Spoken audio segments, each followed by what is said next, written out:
Ketemu lagi di BKC Info. Kali ini saya akan berbagi tips tentang perawatan burung hantu mini jenis celepuk. Nah, sebenarnya cuy, untuk perawatan jenis burung hantu yang satu ini cukup simple. Seperti apa? Kita simak videonya.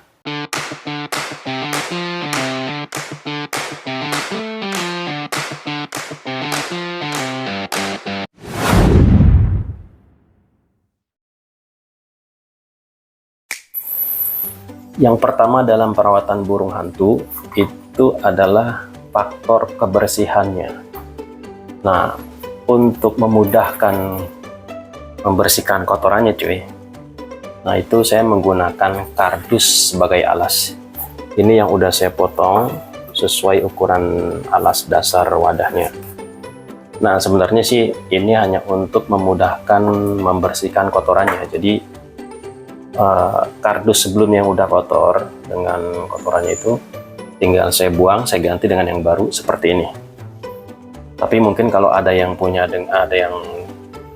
dengan cara lain, mungkin bisa nanti berbagi tips di kolom komentar ya, jadi bisa menambah pengetahuan kita juga. Nah, kenapa kebersihannya itu yang sangat penting? Yang pertama, agar kesehatan si burung hantu ini tetap terjaga. Selain itu, ya kesehatan untuk lingkungan sekitar ya juga termasuk kita yang memelihara juga ikut terjaga cuy. Nah, itu yang pertama. Yang kedua, yang harus kita perhatikan adalah menjaga asupan makanannya.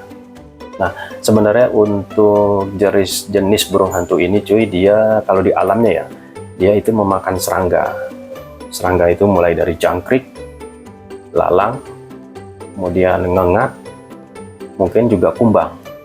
Nah, tapi untuk pemeliharaan rutin, kali ini saya memberikannya jangkrik. Kenapa jangkrik? Karena ya cukup mudah, karena di kios-kios burung, penjual burung tuh banyak yang menjual jangkrik. Nah, cuma kalau saran saya sebaiknya jangkrik yang kita berikan itu jangkrik alam, bukan jangkrik ternak ya. Karena apa? Ya asupan gizinya lebih bagus jangkrik alam cuy. Nah, selain jangkrik, sebenarnya kadang saya juga kasih ulet ompong, dia mau. Nah, itu juga banyak dijual di kios-kios burung. Cuma saran saya sebaiknya tidak hanya jangkrik, sesekali kita kasih juga potongan daging burung emprit, potongan daging mencit atau tikus kecil.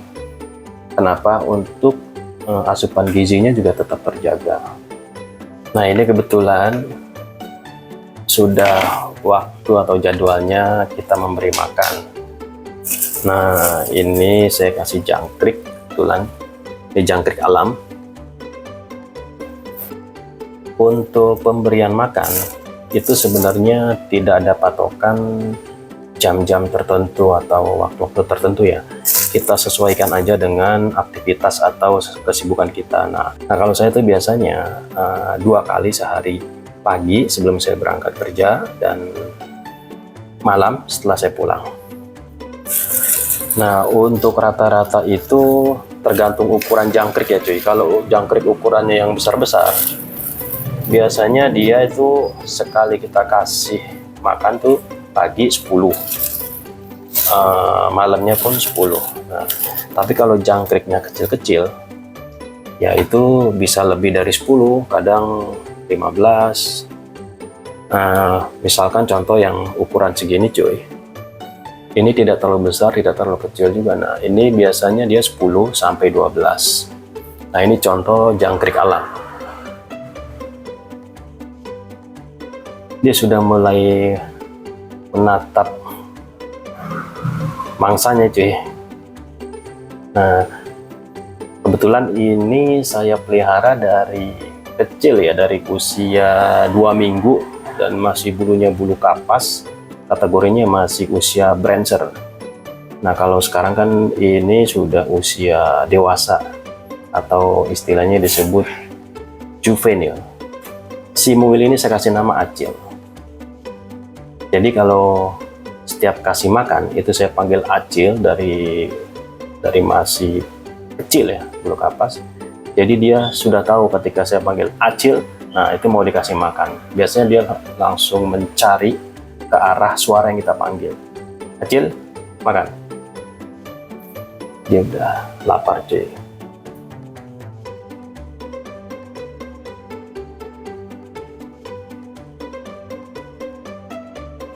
Kita kasih lagi. Acil. Nah, biasanya ini kalau siang itu saya taruh di teras cuy, di teras rumah. Jadi biar dia bisa dapat suasana segar atau suasana yang beda. Tapi kalau malam tuh saya taruh di sini, masuk di dalam. Nah, dalam memelihara burung hantu cuy, yang perlu diperhatikan juga bukan cuma sekedar hanya membersihkan, ngasih makan. Yang paling penting juga itu harus sering kita ajak berinteraksi. Karena tipikal burung hantu itu selain rasa ingin tahunya sangat tinggi, itu dia juga suka usil dan suka bermain. Nah, makanya biasanya kalau malam itu sebelum saya untuk istirahat tidur, ini biasanya saya lepas talinya, saya lepas. Nah, nanti dia akan berinteraksi dengan yang di sekitar. Kadang dia mengejar-ngejar kucing atau ngikutin kucing, karena di sini ada kucing peliharaan dan kebetulan kucingnya juga sudah cukup akrab dengan si Acil ini cuy. Tapi sebaliknya, malah si Acil ini yang usil kadang suka ngikutin kucing karena dia mungkin gemes ngelihat bulu kucing yang tebal, karena kan jenisnya itu Persia dan Angora ya. Yang kedua, mungkin dia gemes ngelihat ekornya yang goyang-goyang. Kadang kalau dia nggak bermain dengan kucing, kadang dia menghinggap menyamperin ke kita, kemudian dengan usilnya menggigit-gigit baju segala macam. Nah, jadi yang paling penting harus kita sering ajak berinteraksi cuy. Nanti setelah kita mau istirahat untuk tidur, nah kemudian baru kita kembali lagi, kita ikat talinya, kita kaitkan lagi talinya. Kenapa? Karena kalau kita nggak ikat cuy, dia ini kan tipikal rasa ingin tahunya tinggi. Biasanya dia akan kemana-mana tuh. Nah, akan berantakan semua dia hinggap di sana sini. Nah, bisa berantakan. Jadi tujuannya biar dia itu untuk berinteraksi, untuk beraktivitas juga nggak akan jauh dari sekitar tempatnya. Jadi masih terkontrol. Kita kasih lagi jangkrik tuh ya. Acil lapar.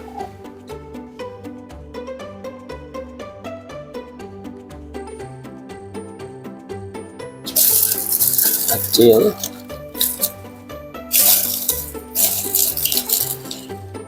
Acil.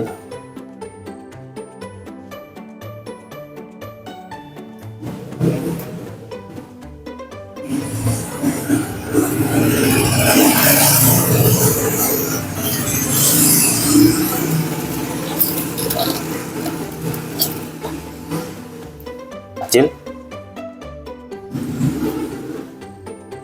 Biasanya cuy, sebelum saya lepas kaitnya nih, itu setelah saya kasih makan ada jeda waktu sekitar 20-30 menit.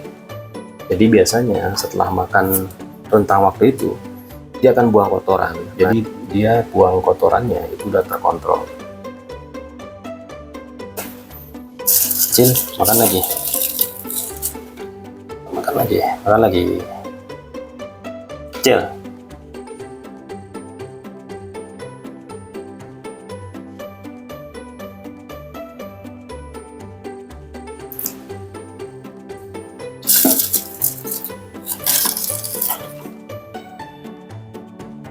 Nah, ini lumayan tuh ukuran segini, biasanya 10 ekor cukup karena lumayan besar ya.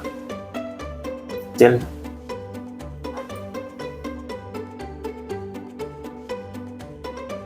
Acil. Nah, selain faktor kebersihan kandang, faktor asupan makanan, faktor kita ajak berinteraksi. Nah, yang perlu diperhatikan juga di sini, kita sediakan cuy setiap hari itu wadah itu yang bisa muat ukuran tubuhnya, itu bisa ukuran baskom atau wadah lainnya.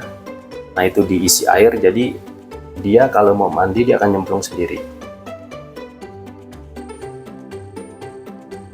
Nah, nanti kita tetap pantau beberapa saat. Kalau kita lihat dia udah selesai mandi, tinggal kita angkat aja baskomnya lagi. Nah, yang menjadi catatan penting cuy, untuk meletakkan burung hantu itu jangan di tempat yang terkena sinar matahari siang ya, atau terlalu lama, karena burung hantu itu yang dia biasanya cocok dengan lingkungan yang cuacanya adem, sejuk. Kalau terlalu lama di sinar matahari, dia akan kepanasan. Nah, indikasinya terlihat dari paruhnya yang mengap. Nah, itu dia berarti kepanasan cuy. Cil, dia sudah kenyang. Sudah kenyang cuy. Nah, satu lagi cuy, sebelum saya akhiri video ini, ada satu kebiasaan yang sangat disukai oleh burung hantu yang satu ini. Nah, dia biasanya paling suka tuh kalau dilus jidat atau keningnya nih cuy. Nah, biasanya dia langsung nundukin kepala, kita usap-usap. Nah, dia matanya sambil dipejamkan. Dia nyaman cuy. Nih. Dia nunduk, selama kita elus dia akan nunduk terus. Nah, matanya juga merem. Ini tandanya dia nyaman cuy. Oke, kita lepas. Nah, dia kembali lagi. Oke cuy, cukup sekian tips atau cara perawatan harian burung hantu mini jenis celepuk. Nah, bagi yang punya tips atau cara lain dalam perawatan harian burung hantu jenis yang satu ini, bisa sharing di kolom komentar. Semoga bisa menjadi info tambahan atau pengetahuan lebih luas tentang perawatan burung hantu. Sampai ketemu di video berikutnya. Salam BKC Info. Kecil, balik.